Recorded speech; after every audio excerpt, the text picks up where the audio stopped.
নমস্কাৰ, good morning. আহক আমি আলোচনা কৰোঁ আজি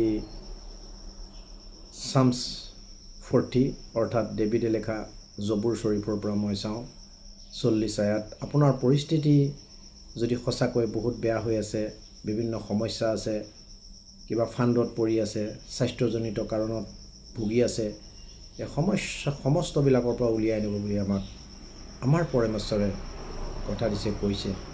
সেই ডেভিডে কেনেকুৱা তেওঁৰ জীৱনত অভিজ্ঞতা পাইছিল সেয়া আমি এই বাক্যৰ জৰিয়তে গম পাম। মই জিহুৱালৈ ধৈৰ্যৰে অপেক্ষা কৰিছিলোঁ, তাতে তেওঁ মোলৈ কাণ পাতি মোৰ কাঠৰিটি শুনিলে। তেওঁ মোক বিনাশকৰ গাঁতৰ পৰা ঘূৰণিৰ পৰা তুলিলে। তেওঁ শিলৰ ওপৰত মোৰ ভৰি ৰাখিলে, মোৰ গতি স্থিৰ কৰিলে। যদি আমি ঘূৰণিত পৰি আছোঁ, আমাৰ জীৱনটো কিবা ফাণ্ডত পৰি আছোঁ, তেতিয়াহ'লে আমাক উত্তৰ দিব আৰু আমাৰ জীৱনটো আকৌ সুস্থিৰতা আনিব জীৱনলৈ, আৰু শিলৰ ওপৰত ভৰি থোৱাৰ নিচিনা হ'ব।